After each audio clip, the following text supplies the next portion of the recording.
नमस्कार। आपका अखबार के YouTube चैनल पर आपका स्वागत है। मैं हूं प्रदीप सिंह। प्रधानमंत्री नरेंद्र मोदी के काम करने का तरीका, समस्याओं को सुलझाने और समस्या पैदा करने वालों को निपटाने की उनकी जो कार्यशैली है, अभी तक उनके न तो समर्थक समझ पाए हैं न ही उनके विरोधी। खैर, उनके विरोधी तो समझ नहीं सकते क्योंकि वो समझना भी नहीं चाहते।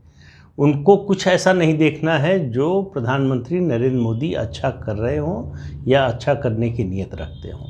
लेकिन समर्थकों में भी बेचैनी बहुत जल्दी होती है कि ऐसा हो रहा है तो ऐसा क्यों नहीं कर रहे हैं, फलां ने ऐसा कहा तो उसका जवाब क्यों नहीं दिया जा रहा, फलां ने ऐसा किया तो उसके खिलाफ एक्शन क्यों नहीं हो रहा है। उनका जो काम करने का तरीका है मुझे भी बहुत ज़्यादा समझ में नहीं आता, लेकिन एक बात समझ में आती है कि वो ठंडा करके खाने वालों में है। गरम गरम खाना खाना और मुंह जलाना ये उनकी फितरत में नहीं है, आदत में नहीं है।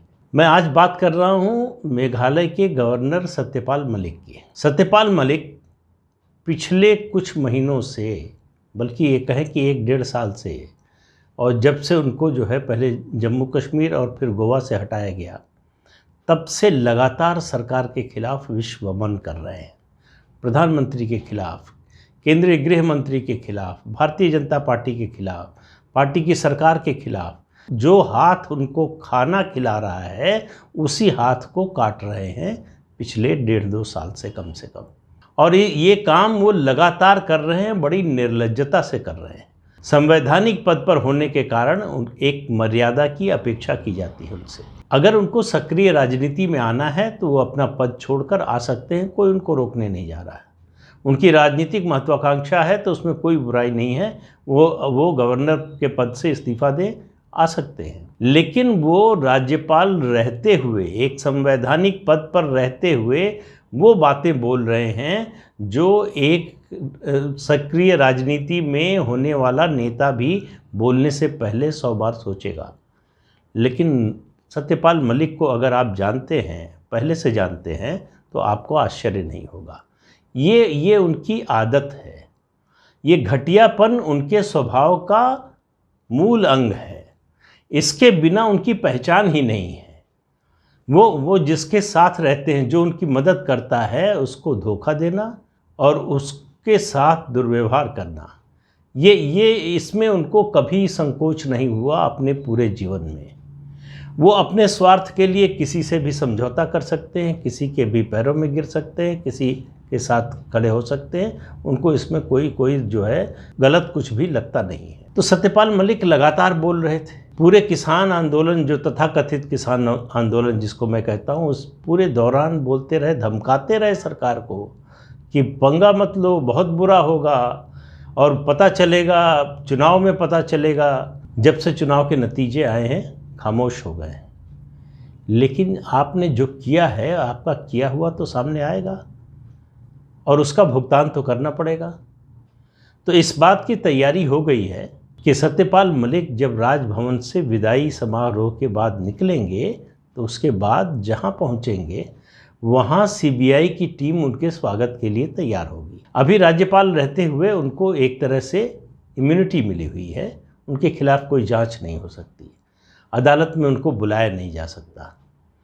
इन कारणों से देर हो रही थी। सबके मन में सवाल उठ रहा था कि अरे इतनी गाली दे रहे हैं, इतनी बेकार की बातें कर रहे हैं, अनर्गल प्रलाप कर रहे हैं, फिर भी प्रधानमंत्री नहीं बोल रहे हैं, गृह मंत्री कोई एक्शन नहीं ले रहे हैं, क्यों नहीं उनको बर्खास्त कर दिया जाता। तमाम तरह के सवाल सबके मन में उठ रहे थे। मैंने भी इस पर कई बार सवाल उठाया कि आखिर कब तक बर्दाश्त करेंगे, कितना बर्दाश्त करेंगे, और अगर वो व्यक्ति इस लायक हो, तब भी जीवन में कुछ अच्छा किया हो उसने, कोई प्रतिष्ठा हो उसकी, तब भी बात समझ में आती है। लेकिन सत्यपाल मलिक जैसे व्यक्ति की बात क्यों बर्दाश्त करना, तो अब पता चला है। आपको याद होगा कि उन्होंने पिछले साल अक्टूबर में एक आरोप लगाया था कि जब वो जम्मू कश्मीर के गवर्नर थे तो 2 फाइलें क्लियर करने के लिए उनसे कहा गया था कि अगर ये 2 फाइलें आप क्लियर कर दें तो आपको 300 करोड़ रुपए की रिश्वत मिल सकती है। और यही नहीं रुके, उन्होंने कहा एक फ़ाइल जो है वो देश के बड़े औद्योगिक घराने से संबंधित थी और दूसरी संघ से जुड़े एक महत्वपूर्ण व्यक्ति की। उनका इशारा, संघ का जो मामला था उसमें इशारा उनका राम माधव की ओर था। राम माधव जम्मू कश्मीर के प्रभारी महामंत्री थे, राष्ट्रीय महामंत्री थे उस समय बीजेपी के। राम माधव समझ गए, उन्होंने सीधे नाम नहीं लिया था लेकिन वो समझ गए। उन्होंने कहा कि इनकी जब जितने दिन ये जम्मू कश्मीर के राज्यपाल रहे हैं उस दौरान जो भी सौदे हुए हैं सबकी जांच होनी चाहिए। अब आप सत्यपाल मलिक का बड़बोलापन देखिए। उन्होंने कहा 2 फाइलें मेरे सामने आई, सचिव ने कहा कि ये 2 फाइलें हैं, अगर आप क्लियर कर देंगे तो आपको 150 करोड़ रुपए मिलेंगे। तो उन्होंने कहा सचिव से कि मैं ये फाइल किसी हालत में क्लियर नहीं करूँगा। अब उन्होंने ये नहीं कहा कि उस सचिव की हिम्मत कैसे हुई कि गवर्नर के सामने आकर रिश्वत का ऑफर दे, उसके खिलाफ उन्होंने एक्शन क्यों नहीं लिया। इसके बारे में उन्होंने चुप्पी साध ली, उन्होंने एक शब्द नहीं कहा।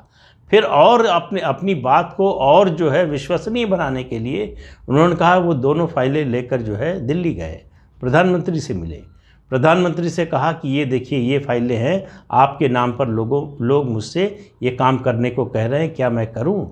अगर आप कहेंगे कि करने के लिए तो मैं करूंगा नहीं, लेकिन इस्तीफ़ा दे दूंगा।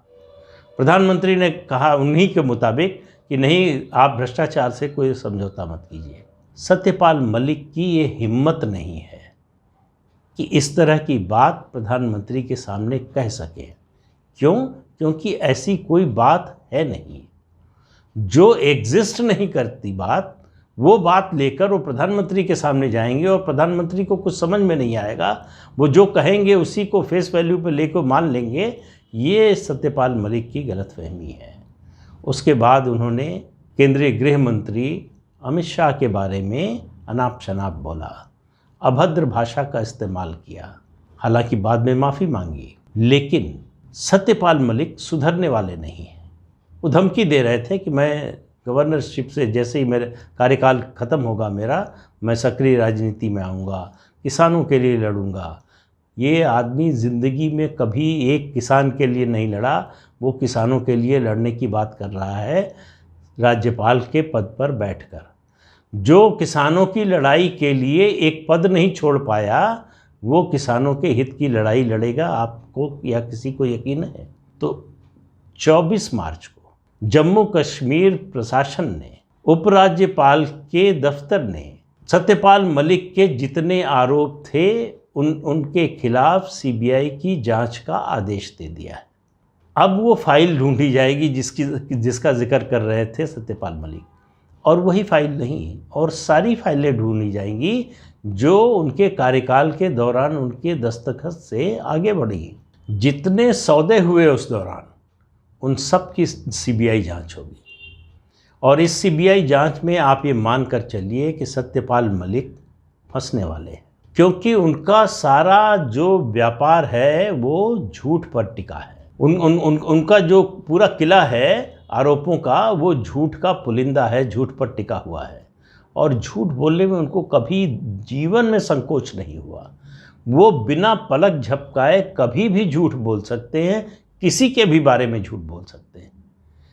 ऐसे सत्यपाल मलिक के बारे में अगर प्रधानमंत्री ने, भारतीय जनता पार्टी ने राज्यपाल रहते कोई एक्शन नहीं लिया, तो संविधान की मर्यादा का ध्यान रखते हुए, संवैधानिक पद पर बैठा हुआ एक व्यक्ति अगर अपनी मर्यादा का ख्याल नहीं रख रहा है, उसका उल्लंघन कर रहा है, तो सरकार भी वैसा करे, इसके हामी प्रधानमंत्री नरेंद्र मोदी नहीं है, किसी के साथ नहीं किया। इतना सब कुछ होने के बाद भी किसी राज्य में 356 नहीं लगाया। उनकी पार्टी का, उनके समर्थकों का भारी दबाव है कि पश्चिम बंगाल में राष्ट्रपति शासन लगा दिया जाए, नहीं लगाया। बहुत से लोग कहते हैं कि रिकॉर्ड बनाना चाहते हैं, हो सकता है, लेकिन उनका काम करने का ये तरीका नहीं है। जो प्रधानमंत्री ने बीरभूम की घटना के बाद बयान दिया है, उसको आप आने वाले समय का संकेत मानकर चलिए। उनके बयान में जो क्षोभ था, जो गुस्सा था, जो दुख था, वो सब बता रहा है कि आने वाला समय ममता बनर्जी के लिए बहुत अच्छा समय नहीं है। मैं ये नहीं कह रहा हूँ कि कल राष्ट्रपति शासन लगने जा रहा है, लेकिन ये आप मानकर चलिए कि कुछ न कुछ पश्चिम बंगाल में बहुत जल्दी होने वाला है। लेकिन अभी बात तो सत्यपाल मलिक की हो रही है। सत्यपाल मलिक के बुरे दिन शुरू हो गए हैं, मुझे लगता है आज से। अब जम्मू कश्मीर के सेक्रेटेरिएट में उन फाइलों की तलाश होगी, जिन सौदों को उन्होंने मंजूरी दी है उनकी जांच होगी, किनको मिला, किनसे संबंध था, कौन थे, क्यों मिला, और अगर सही में वो 2 फाइलों पर जो प्रस्ताव थे सौदे के उसको उन्होंने रद्द किया, तो सवाल है कि क्यों किया, उसका क्या आधार था। कहीं वो उल्टा झूठ तो नहीं बोल रहे थे, जो कि बिल्कुल संभव है कि वो चाहते हों कुछ और नहीं मिलने पर उन्होंने ऐसा किया हो और अपने बचाव में ये आरोप लगा दिया हो। तो कुल मिलाकर स्थिति ये है कि गलत करके अगर आप चिल्लाने की कोशिश करेंगे, गलत करके, गलत रास्ते से चलकर अगर आप दूसरों पर आरोप लगाकर अपने को पाक साफ साबित करने की कोशिश करेंगे तो इस सरकार में नहीं बच सकते। पूछ लीजिए नवाब मलिक से, पूछ लीजिए उद्धव ठाकरे के रिश्तेदारों से, पूछ लीजिए शरद पवार के रिश्तेदारों से, बहुत से लोग हैं, पूछ लीजिए अखिलेश यादव के दोस्तों से, तमाम लोग हैं। अगर आपने गलत किया है तो डरिए। इस सरकार का एक ही संदेश है कि कानून का डर आपके अंदर होना चाहिए। अगर आपने कानून का उल्लंघन किया है, कानून के खिलाफ कुछ काम किया है तो सरकार से डरिए, नहीं किया है तो आपको डरने की ज़रूरत नहीं है। तो सत्यपाल मलिक के डर का समय शुरू हो गया है। अब उनको आगे आने वाले समय में डरना ही है। डरना है सीबीआई की जांच से, सीबीआई की पूछताछ से, सीबीआई की कस्टडी से और जेल जाने के डर से। जेल जाने का खतरा उनके ऊपर मंडरा रहा है, उससे वो कब तक बच पाएंगे। कहते हैं ना, बकरे की अम्मा कब तक खैर मनाएगी। वो स्थिति सत्यपाल मलिक की हो गई है। ज़्यादा समय नहीं लगेगा और ये ऐसा मामला है जिसको सुलझाने में सीबीआई को ज़्यादा समय भी नहीं लगेगा। तो इसलिए सत्यपाल मलिक के बुरे दिन आने में भी ज़्यादा समय नहीं लगेगा। तो आप तैयार रहिए।